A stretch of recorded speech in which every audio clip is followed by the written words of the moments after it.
Yes, good morning, good morning. At eto nga, nagkaroon lang kami ng ilaw mga 20 minutes ago. At dahil nga malakas yung hangin, nagdikit yung kuryente, yung mga nung hapon pa. Kaya wala kami ilaw matagal. Ginutom na naman ako kasi alam niyo naman, sinabi ko sa inyo, pag may bagyo, mahangin, umuulan, mas ginaganaan akong kumain pag ganun. Kaya eto, share ko sa inyo yung kakainin ko. Actually, mag-i-experimento ako kasi alam niyo yung 99 pesos ni Vice Ganda, yung chicken na 99 pesos. Natikman ko naman, enjoy naman ako. Siguro i-rate ko siya ng 9 out of 10 kasi malaman, crispy, sarap yung gravy, kanin, lang yun, leg, 99 pesos. Sabi ko, subukan ko kaya yung ibang chicken para lang ma-compare ko. Kaya ito, share ko sa inyo ngayon na ito po, ito naman ay 119 pesos. Ito po yung gravy niya. Yan, naka-ready na yung gravy niya. Magalaw-galaw pa. At ito, ang brand nito, kasi nga maulan ngayon at mahangin kanina dahil dyan kay Typhoon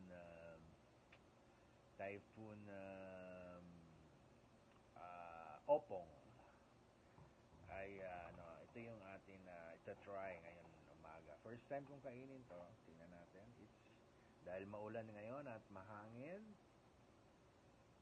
windy. Windies. Yan pong kakainin natin dahil windy ngayon. Kaya try natin si Wendy's. Ayan. So, okay. Ito yung kanyang chicken. The chicken looks good, crispy and meaty, and the color is perfect. Perfect po yung color niya. We have our one-piece rice and our gravy. So, let's do our first bite. Yeah, first bite. Yeah, crispy. Parinig natin na crispy talaga siya. Ito yung balat niya. Okay, sausaw natin.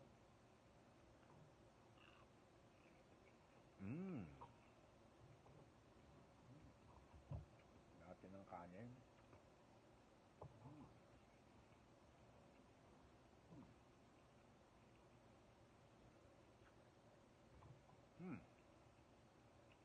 Hindi masyado nalasahan yung gravy.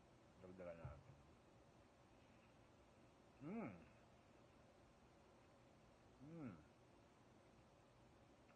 Hindi ko siya pa ma-score kasi balat lang kinain natin. Balat is okay. 8, 9 out of 10.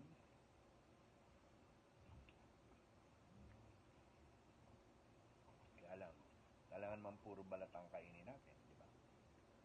Kaya ito po, nag-ano po tayo, kumurot po tayo ng chicken. Taste natin yung laman niya.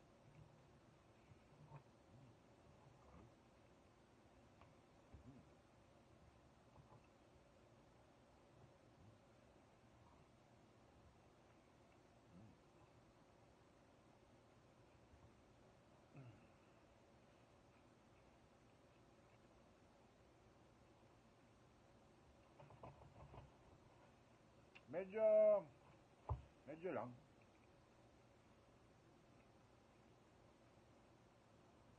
Medyo makunat yung part ko yun. Medyo lang naman, hindi namang super kunat. Masasabi kong siguro ito 8 out of 10 kasi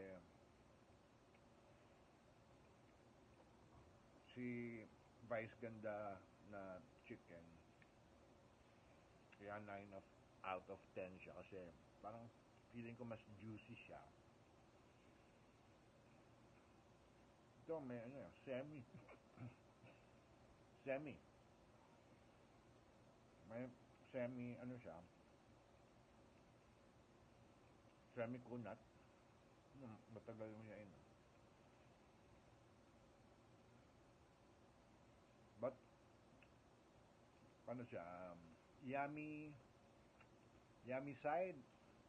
Mas gusto ko pa rin yung McDo kasi parang tama yung timpla niya. Ito parang may konting kulang sa panimpla. Hindi naman siya dry, pero may parang konti lang. So, ang score ko dito is 8. 7.5 to 8 ang score ko dito kay Wendy's leg part chicken worth 109 pesos. But 7.5 to 8, mataas na yon. So, satisfactory to above satisfactory. Okay na yun. Yung pa isa, kaya yung score ko siya ng 7.5 to 8 kasi mas mahal siya ng 10 pesos. And yet, mas gusto ko yung chicken ni Vice. Ganda. So yun, ano naman to? Medyo satisfying din naman. But, kung gusto mo talagang, happy ka, 99 pesos, super crispy. Hindi ko lang ma-compare kung mas malaki, pero parang mas malaki nga yung kay Vice. Tsaka ang sarap, ewan ko, gusto ko yung gravy niya, depende sa panglasa. Gusto ko yung gravy ni Vice. Hindi natin binabanggit yung yung brand, pero alam niyo na yun, 99 pesos ni Vice ganyan. So yun po, natikman na natin.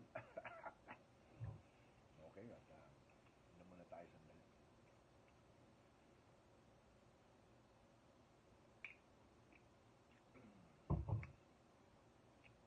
Not bad, but